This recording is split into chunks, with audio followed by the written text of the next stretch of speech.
Good evening, Gills fans, and welcome to the first ever episode on the the View from the Medway. Being the first episode as well, this will also be our first fan zone episode. I'd like to welcome, firstly, Luke, Gillingham fan, and also part of our Facebook page. And last but by certainly no means least, Stuart. Many of you may know Stu from X, formerly known as Twitter, and he's very mute in his opinions sometimes. So yeah, evening gents, how are we? All right? Very All well. good, all good. Good stuff, good stuff. So we'll dive straight into it because it's way past Luke's bedtime. Um, so yeah, so if we just cast our minds back, we'll start off, I think probably for the sake of timeline, if we start off with the sacking of Neil Harris on the 5th of October 2023. At the time, we were 8th in the league and we were only 2 points off of second, but we hadn't won in 3 games. How do you, if we just take it in turns, how did you react at the time and how do you think that came about and why? Stu? Oh, okay. Yeah. Personally, I was disappointed. A lot of things were said, a lot of rumours, counter rumours, that sort of thing.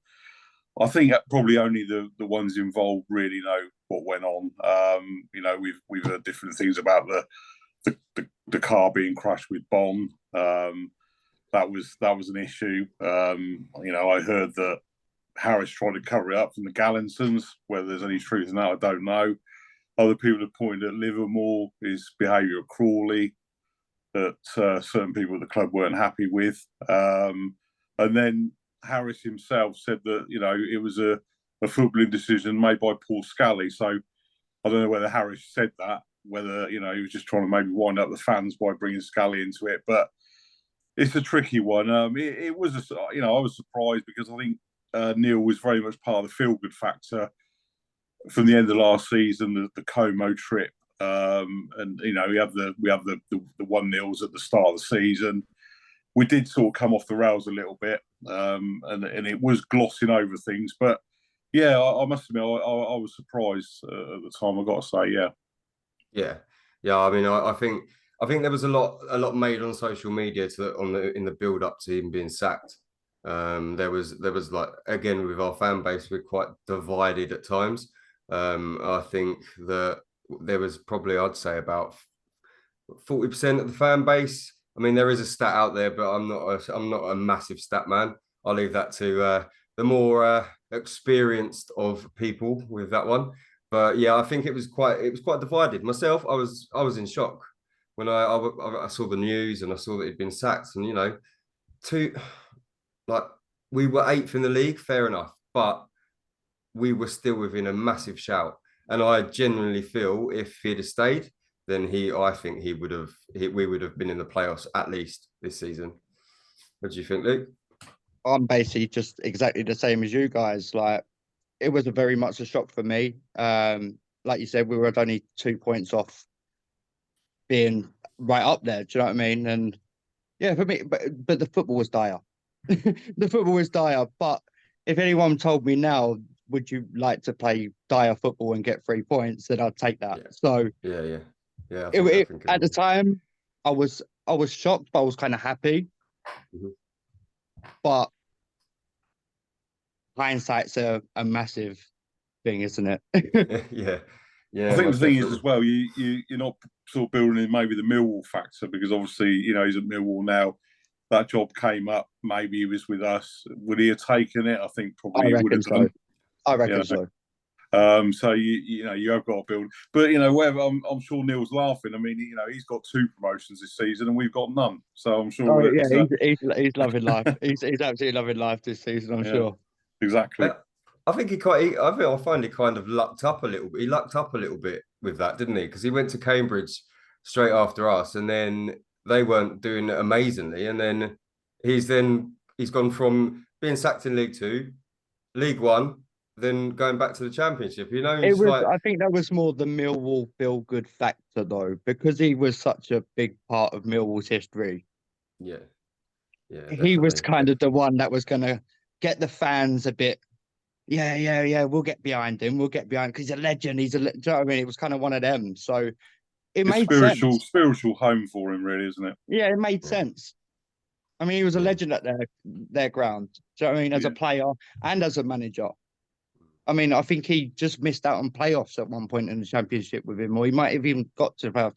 Can't remember, but he's a legend with Millwall. So that he was always going to be probably their first choice of because they were so close to relegation this season. He probably was the first choice to go. Do you know what?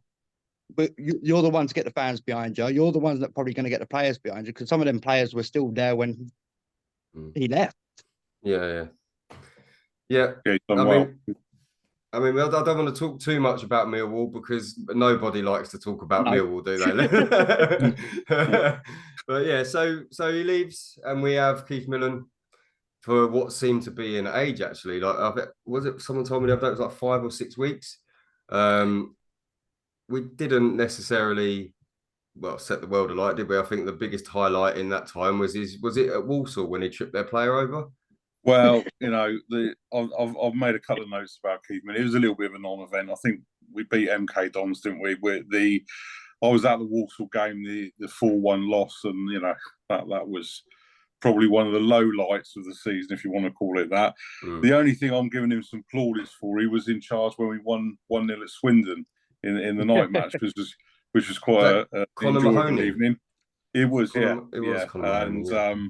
But yeah, there wasn't a lot to. Was there? Well, there was a couple of wins, and maybe a couple of defeats or whatever, and maybe a draw. I don't know what the exact stats were, but it wasn't a particularly overexciting period. But obviously, he went in as a caretaker. He did what he had to do. To be fair to him, it was only going to be temporary. So yeah, I don't think he comes under too much criticism for that period, really. To be honest. No, I agree with you. It's basically he was literally brought in to be a caretaker. It literally is that, and every manager's had the same thing. It's a consistency.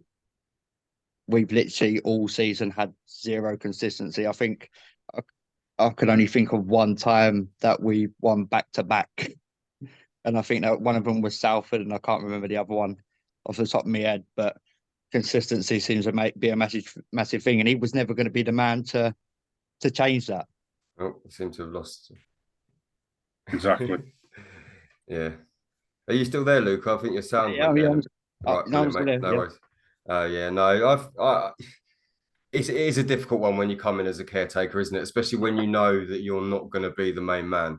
I think trying to motivate the players as well can probably play a part.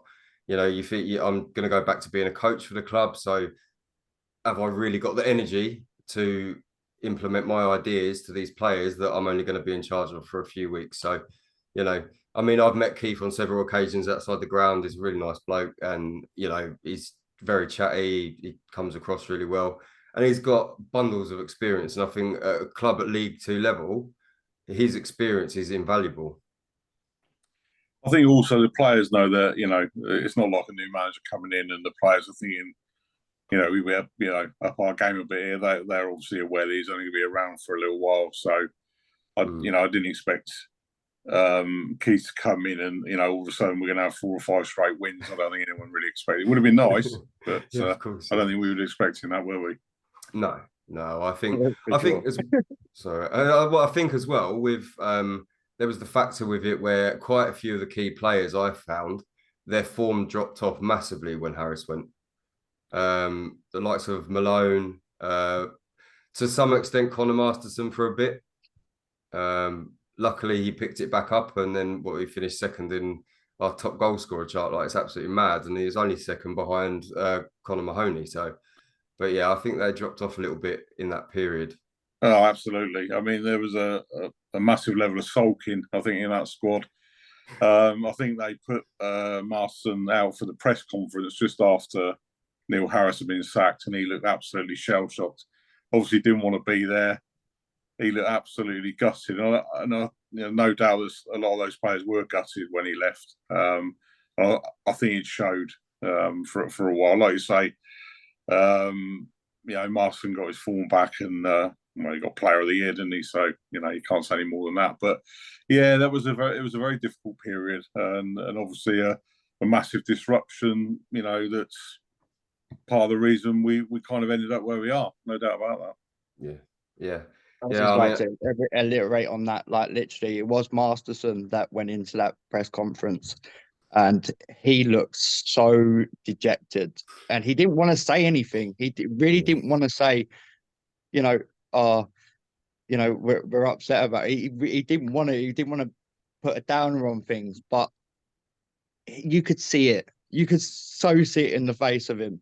He didn't want to be in that room. He didn't want to be in that room doing that talk. It must have been hard. He was a Neil Harris player. He was I think you got to be mindful that obviously in those situations, players are probably told what to say and what not to say. Oh, yeah, 100. People do lose sight of that, and they think that everything comes out of the football club is absolutely gospel. But I'm sure they're well briefed before those. For sure. Before those situations, yeah, absolutely.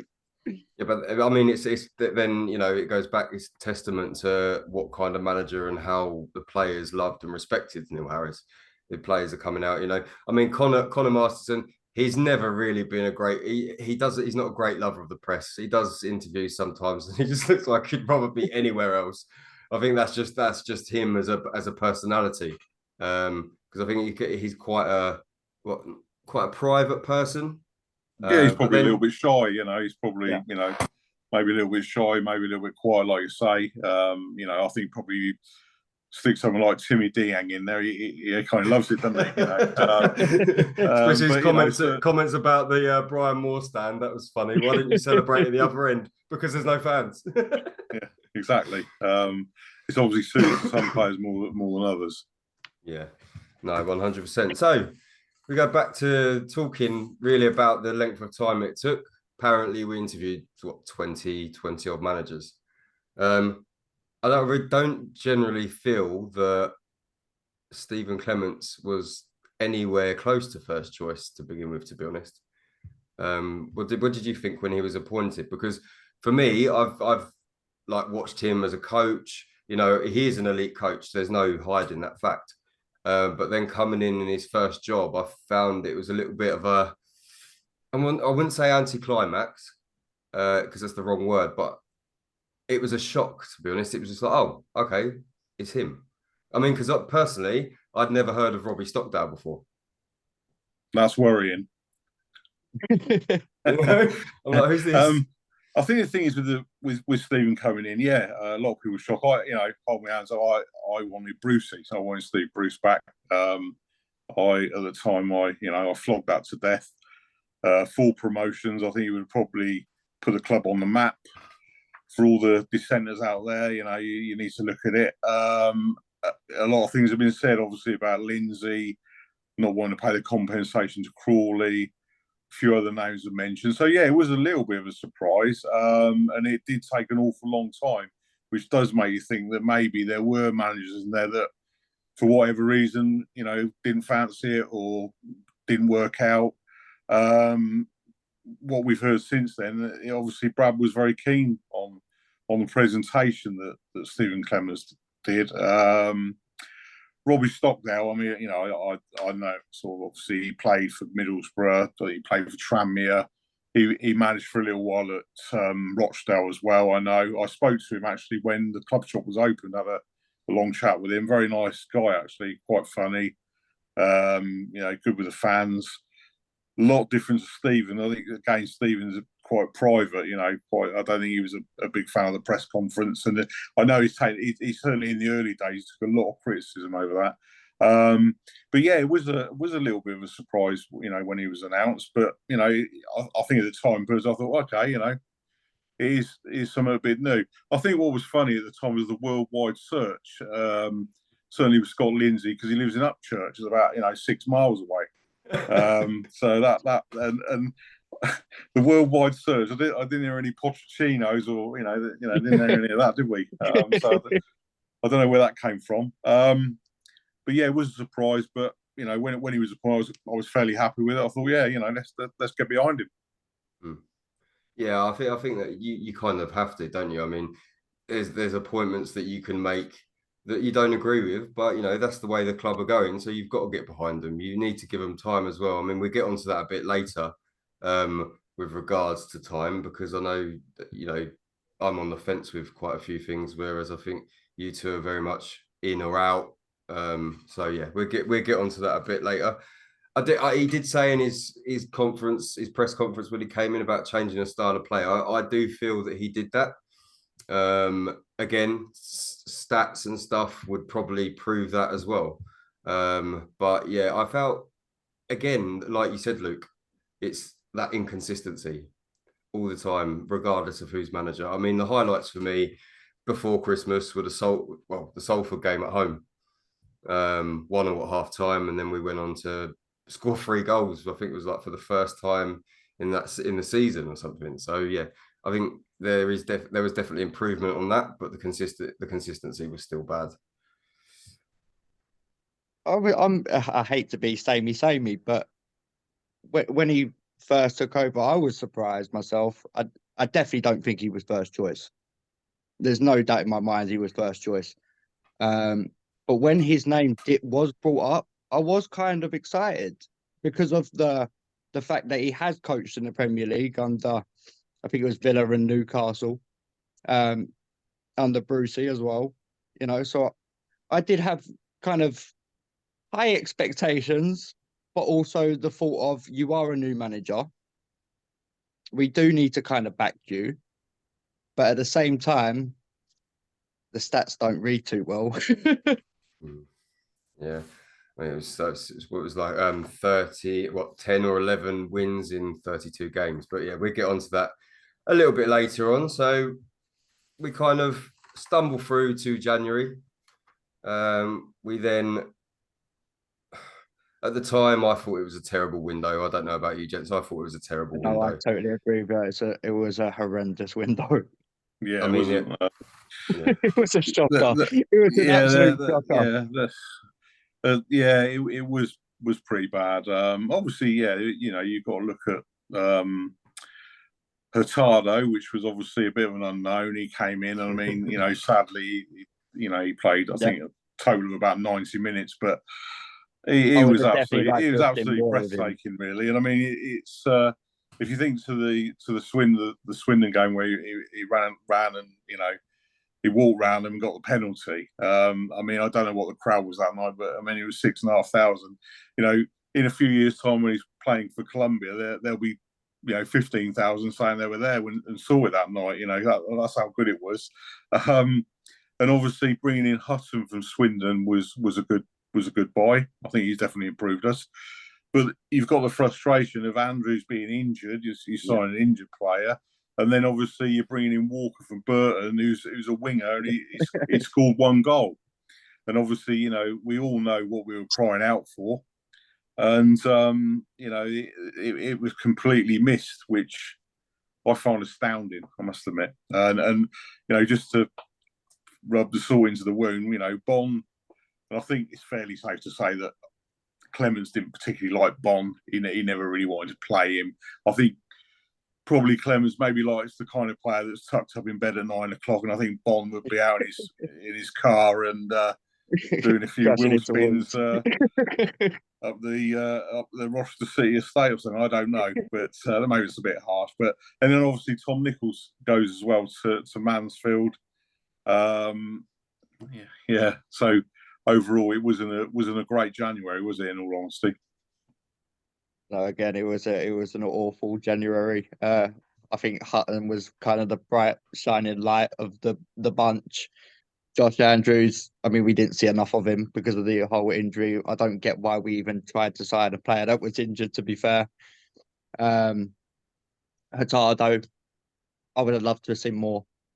But obviously got injured, in that. I think it was the Swindon game. He got injured because they were just kicking lumps of you know what out of him. Do you know what I mean?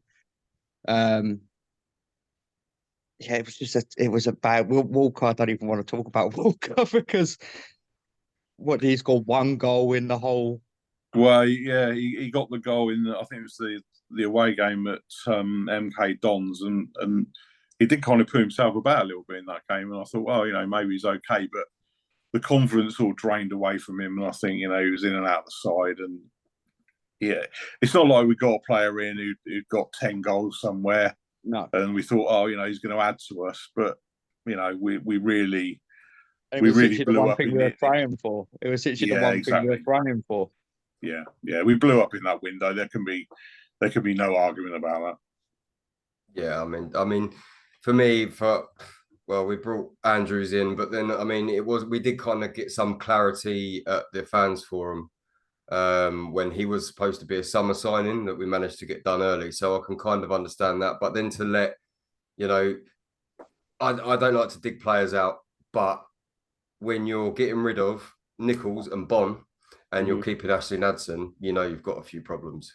that. But yeah, I think yeah. I mean, obviously Ashley came in the summer, and you know, he started again. He started quite bright, but Yeah, when things didn't go so well for him, you could see the confidence just drain away from him. I, you know, almost felt a bit sorry for him in the end, really. And you could see towards the end of the season he wasn't in the squad at all. And I think, you know, that really just summarises it.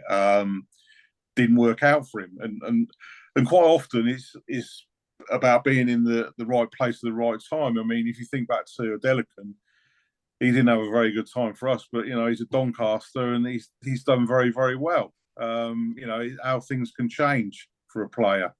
I think it's just getting the right fit at the right time, and unfortunately, that's kind of not happened. A lot of players in the squad. I mean, you look at Johnny Williams' record last season for Swindon, absolutely outstanding. Now, this season for us, you know, I'm not, you know, you can't fault his effort, his commitment. He's a very popular player with the crowd, but he's not producing the numbers anything like that he did for Swindon. And you know, you need to question that, you know, and that's a good example. I was actually saying to Chris yesterday that when Johnny Williams used to play against us, he'd give us a torrid time.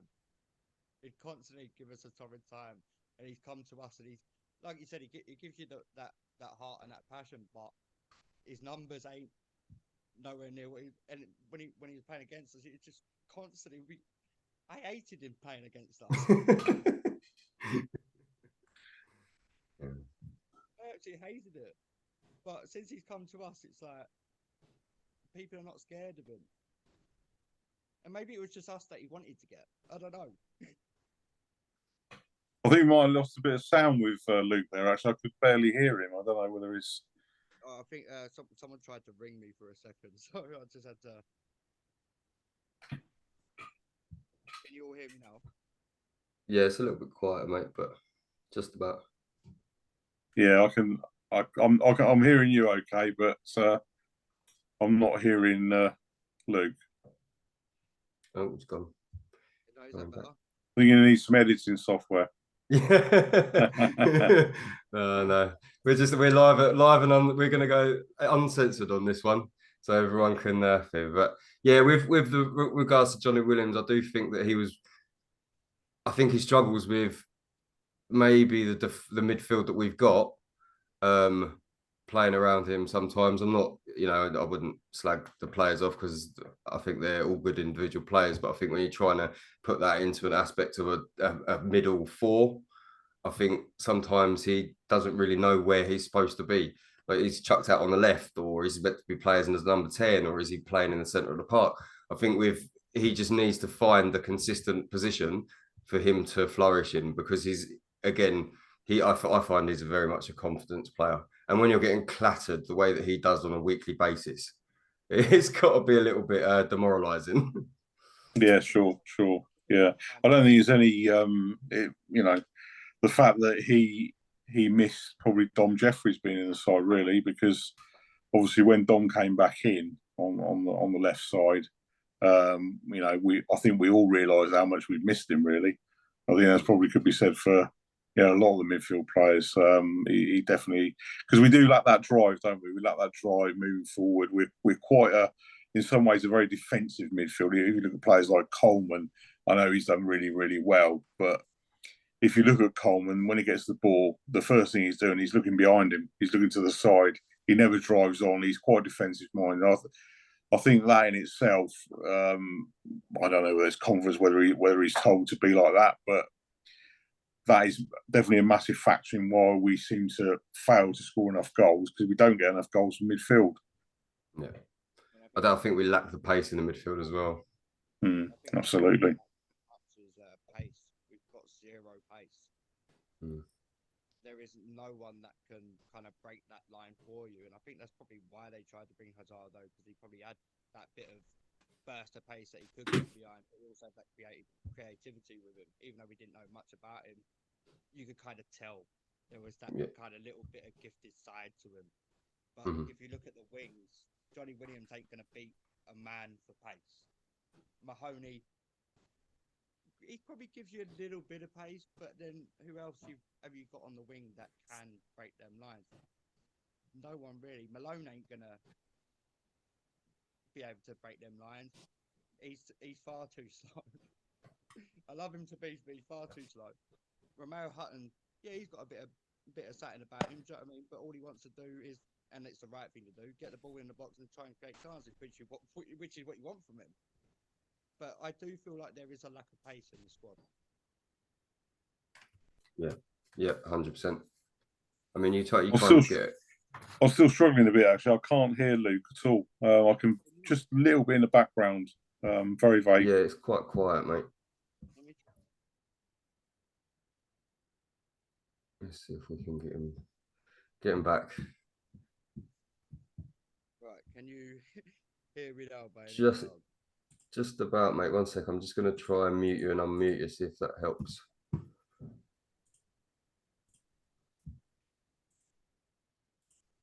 There we go. Just unmute. Let's try that. This is maybe where you was getting the call through. No, it's still quite quiet, mate. We'll carry on, and we'll carry on anyway if it sorts itself out. Well, hopefully it does. So you got it? You hear me now? Yeah, it's quite quiet still, mate. But anyway, yeah, we'll crack on. And if we try and listen as well as we can, and we'll try and lip read. Yeah. We'll try and get the lip reading going. So I want to move on to, well, the 27th of March. We can cast our minds back to then. Mr. Gallinson coming out and publicly stating that next season, Stephen Clemence will be our manager. Okay, so I felt at the time that it was a bold decision to say this, because what followed with 5-1 defeats to Harrogate, I think that the motivation from the management team kind of fell off a cliff a little bit, because they knew, or they thought they knew, that they were going to be in charge next season.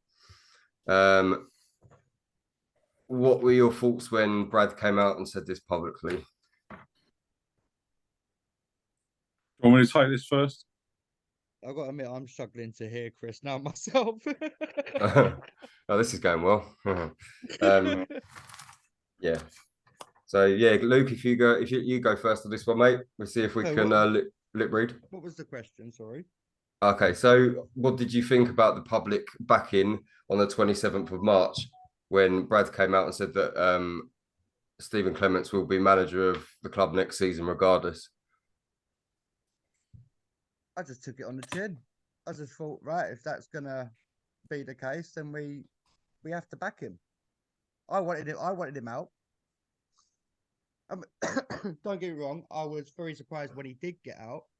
But at the time, because when Brad come out with it, I was like, well, Brad's word's got to be gospel, right? It has to be. Like, he's the one that's saying, yeah, we're keeping him no matter what next season. So as far as I was concerned, I'm backing that. You said it. you said to the whole Gillingham fan base, that's what's happening. Yeah. So we have to go by what you said as gospel. That's what's happening. And then so for when he did get sacked, it was a massive surprise. But I'm not gonna lie that I didn't kind of have a little bit of a smile on my face. And I know that sounds harsh, but yeah. I just want to go back to that. How you mentioned the Harrogate game, and I know obviously I was there, unfortunately, and yeah, we you know, that game. Obviously, going in at half time, we were 1-0 up. In fact, just before the break, we had another fantastic chance, and I think it was Johnny Williams just failed to get on to the end of a cross. I mean, that goes in, we're 2-0 up, that game's over. Now, we come out second half, they get a very lucky equaliser, and then they score quickly again, it's 2-1. And the players, for whatever reason, they're just kind of shell-shocked, and we just can't get back into the game. And obviously, you know, at the end of the day, every shot they have goes in, they win 5-1. Now, for me, a lot has been made of this. It was a freak result at the end of the day. Don't read too much into that. It's happened. I mean, I know before your time. Happened. I looked because I remember the games. I had to just check the dates. But under Keith Peacock, 84-85, we got walloped at York 7-1. That came from nowhere. We were doing well before it and after it. And even more recently, the 08-09 season when we lost 7-0 at Shrewsbury. I mean, I was there then. Every shot they had went in. We lost 7-0, but we beat them in the playoff final in the same season, same team. It was a freak result. And people have overemphasised that Harrogate game for me. They've looked, certainly the kind of Clemence out brigade, they've looked at that, oh, great, you know, that's a smashing bit of ammo. Me personally, yeah, when the news came out that the chairman was backing the manager, I thought, yeah, great, you know, it's continuity. All right, it's not gone perfectly, but you know, at least we know where we're going to be. Stephen's going to have the summer. Hopefully, he can, you know, deal with the issues that we've got. Obviously, attacking midfield, strikers. I think everyone kind of accepts that defensively we're fairly sound.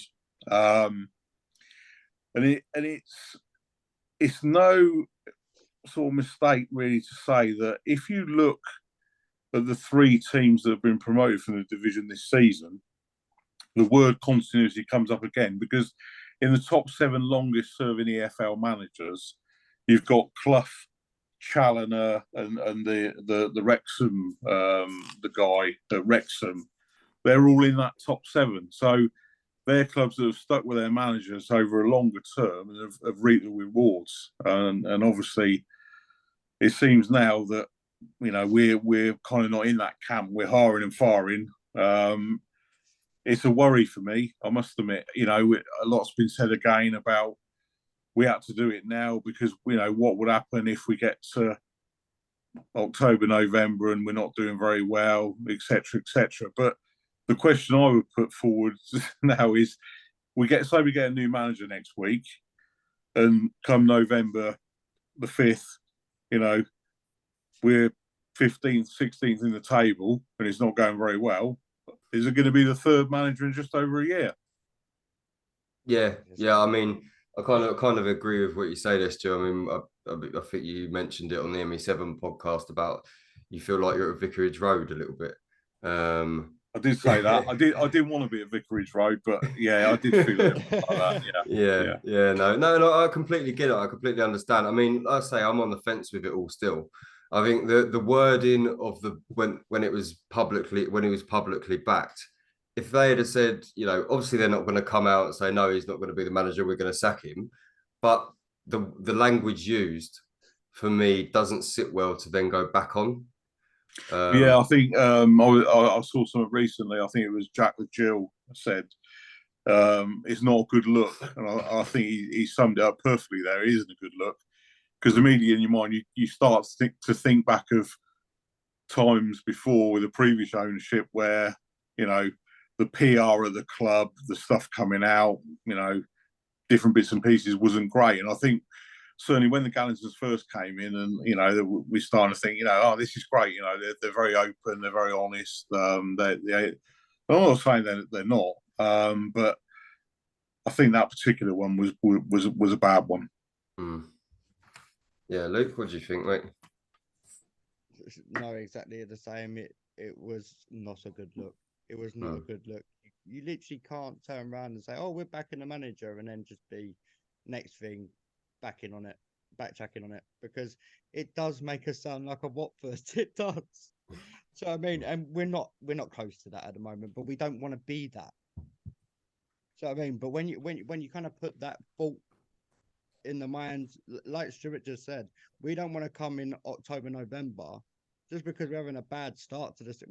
Any team could have a bad start. We don't know how many players we're going to bring in, how many are going to go, right? We might have to do a full rebuild. We don't know yet, right? So the new manager might have to take time to build his new squad. I don't want the new manager to come in by November and be sacked. Yeah, no, I totally agree. I also think it does raise quite a few questions for me. Where behind his sacking, probably 2 or 3 questions. It's like, well, if you wanted instant success, why did you hire an unproven manager? Yeah. Right. Why wasn't he given time to actually implement his ideas and have his own players? Because it felt to me half the time he was playing square pegs in round holes. And it's definitely like a behind the scenes kind of thing. It seemed like someone was pulling his strings a little bit. Yeah, I just felt as well it was quite a sudden like back down from their initial statement. I don't know the ins and outs of the club. I don't have the rumours. I just have what I feel, and I feel that he went back into work on Monday, and something had happened because he was going on as if the squad needed open heart surgery, and then Brad said on Saturday that is literally 2 or 3 tweaks. So I think they were totally. Yeah, it was. I think Stephen basically said we need to basically rebuild, whereas, like you said, Brad basically said, "Oh no, we just need a couple of retweaks here and there." And I was like, "Well, no, we don't. Like, one of you have to. You either meet in the middle and go, right, yeah, we might need some retweaks, but I'll give you the added extra. But don't expect to get everything that you want." I think it's quite telling that when Stephen was asked about the January window, he implied that he got some of what he wanted. And I think if you look at the list, the one that he wanted was Hutton. There's no way that any of those other signings in January were anything to do with him. They were all recruitment signings. I think he wanted Hutton, but certainly not the others. No way on earth he wanted Walker. And I think that brings us on to a bigger problem that you know I've mentioned quite a few times, is the fact that our favourite topic, the R word. You know, it's not. I'm not really trying to dig out individuals. Really, it's just the structure that I don't agree with at all. Certainly not in League Two where we are. Where you have a separate department choosing players for you. I think it's absolute nonsense. And a manager should be able to appoint his own scout, and someone he knows, someone he trusts, someone he can rely on to find the players that he wants. And any scout, beyond that, has their own network of different areas of the country. Maybe someone abroad, maybe someone in Scotland, Ireland, wherever they do. I think that's fairly normal at our level. Yeah, if you're at the top of the Championship or the Premier League, and you've got bags and bags of money, you can have all these departments. Great, but I'm not so sure it works in our league, and I think it's been proven it doesn't. It hasn't worked at all, has it? Let's be honest, it's not worked. It's a failed process. I think the problem is, though, that obviously Kenny Jackett is a massive part of what goes on at the football club. So I can't see that changing anytime soon. As much as I think it should, I don't think it will. If you look at it now, obviously, we're kind of told that Scully's been sidelined a little bit. He's a shareholder. He doesn't have any say on a day-to-day basis. Obviously, Joe Comper has been promoted, but his background is obviously more commercial rather than football experience. And obviously then we've got Brad and Shannon. It's their first experience of owning a club. So the only football person you've really got in the building with any clout left is Kenny Jackett. I don't know what's happened to Hesse. A lot of people have said that He's looking to get back into management, probably in not non-league locally, maybe. No one seems to know what's happening with him. So it does seem that Ken is the only person with any real football experience, on the board or at that level. I can't see that changing, which again is a worry. We shall see. Oh, I totally agree with that. Absolutely agree with that. There's nothing else I could even say on that. Yeah, I think it's like when I said the other day, I think we was talking on X, and I said for our level, I think it should be owner, managing director, manager, and then his own staff. I think we got to accept that obviously Brad needs to have a sounding board. He needs someone that he can trust, in a football capacity. Yeah. But does that really need to be at that level? I think maybe someone in a advisory position on a almost on a part-time basis. I certainly think would be enough if you've got a competent manager and with a competent scout. Who knows? We don't know what the budget is. We don't. For fans, a lot of it is guesswork, really. To be honest, but I certainly, we all know, and you can't hide away from it. The recruitment as a whole has certainly not covered themselves any glory.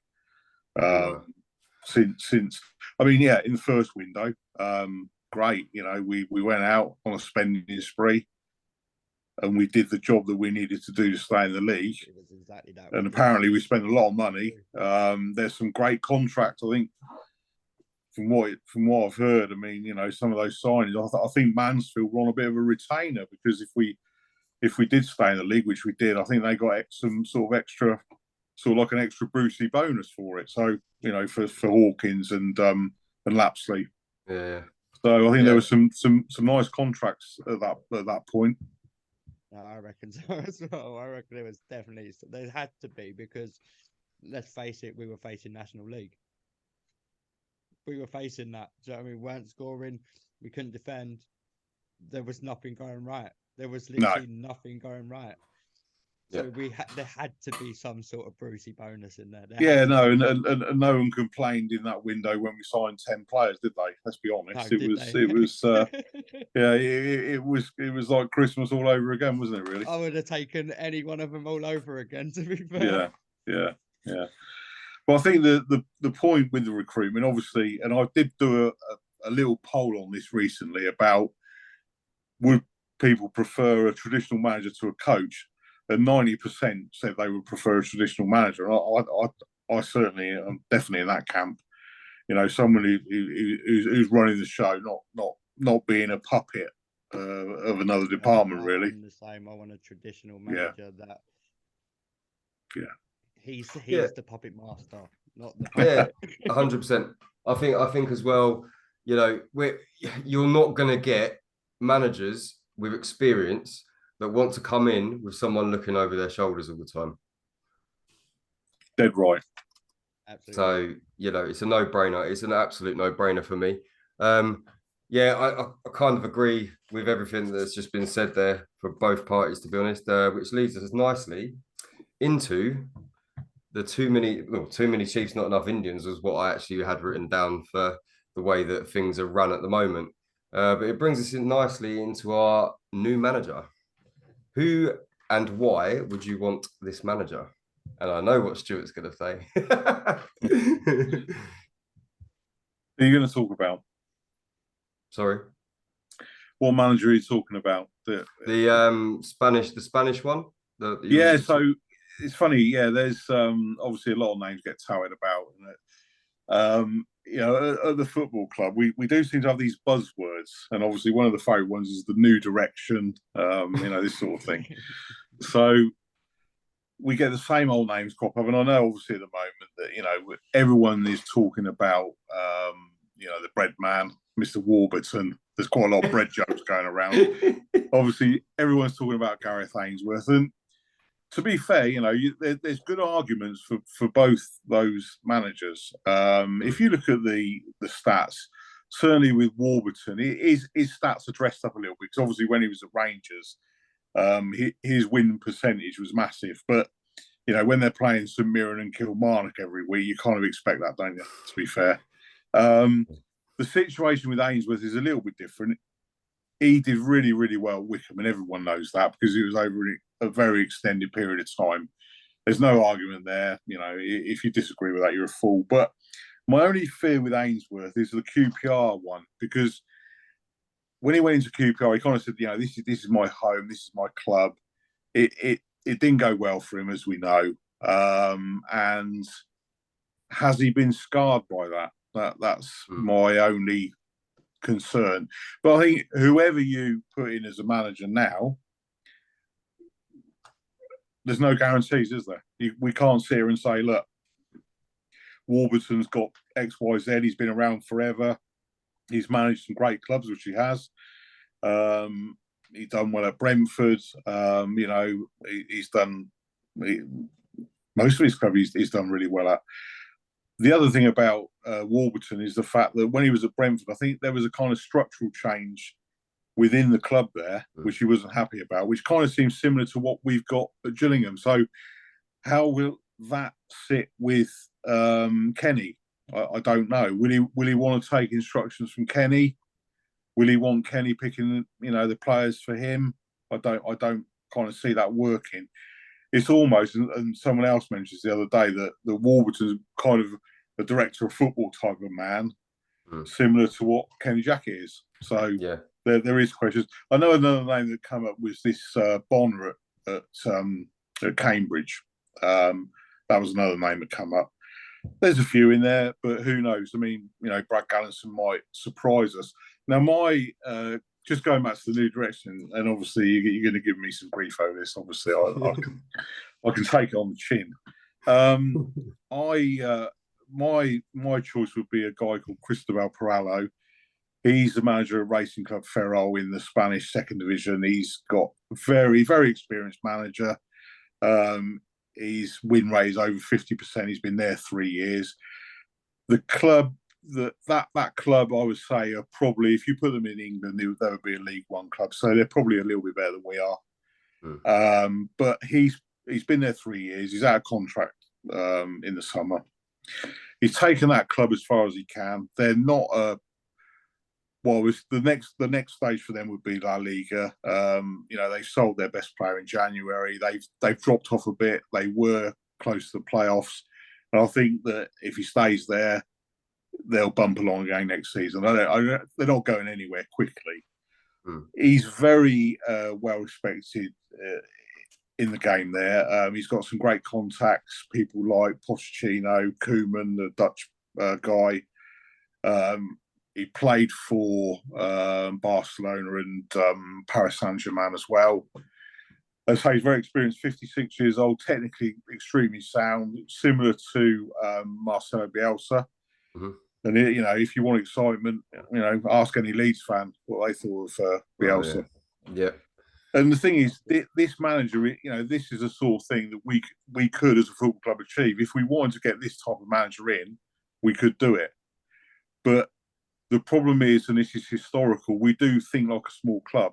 So we think, we're Little Gillingham, right? Okay, who's available in non-league? Who's knocking around League Two? Who's past it?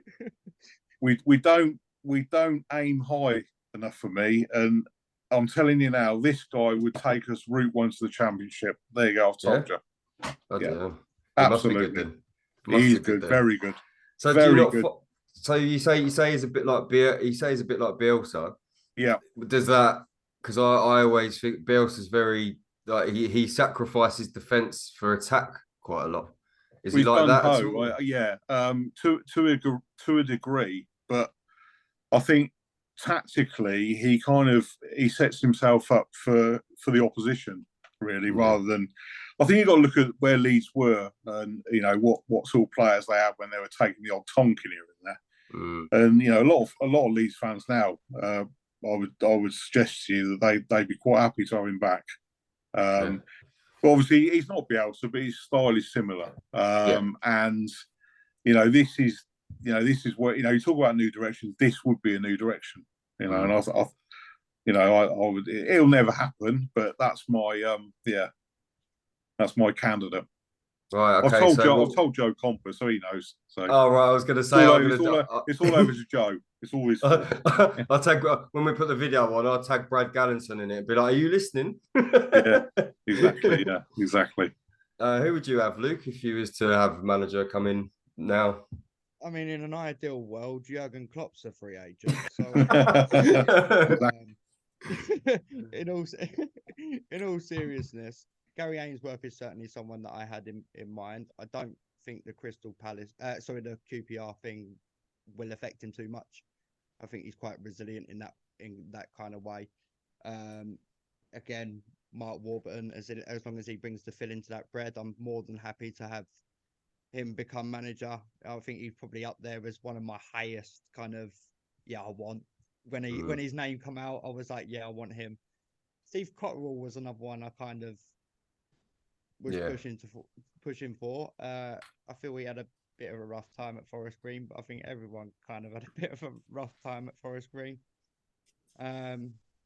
Another one that made this one was just one that made me laugh, but my friend turned around to me and said, "Luke, Sam Allardyce is also a free agent, so fancy the defensive long ball style. He might be the perfect one for you." Yeah, I think that would definitely fall into the category of it doesn't matter how we win as long as we do. Yeah. But yeah, no, for me, I would have I was shipping Scott Lindsay quite avidly, him and Steve Cotterill, and then as soon as Mark Warburton's name came up, I was like, oh, sorry guys, move out the way, new man in town. So yeah, I'd go Warburton 100% for me. Anything else we want to add on that one, Jen? The best option out the bunch, isn't he? Warburton, he is. Well, I don't know. This Spanish manager sounds pretty decent. I think I might start shipping him. The Spanish manager sounds amazing. Don't get me wrong, but I was just thinking that the likelihood of that happening is probably slim. I think the thing is, a lot said about we've got to have someone who's got League Two experience, and I think that that's okay, but. The guy I mentioned is managed in the lower leagues in Spain before he's got to the second division, and the lower leagues in different countries not a million miles away from what we're kind of used to. And I think any really good manager, should be capable of managing any level. In all honesty, so yeah, no, 100%, 100%. So I'm just looking at our stats from this season: 9 home wins, 9 draws, 5 defeats. We played 46 games, won 18, drawn 10, and lost 18. So, what do you think next season our minimum aim really should be? Well, I think it's fairly obvious that Brad has said that he wants to get out of this league, so he's going to want promotion, whether that's automatic or through the playoffs.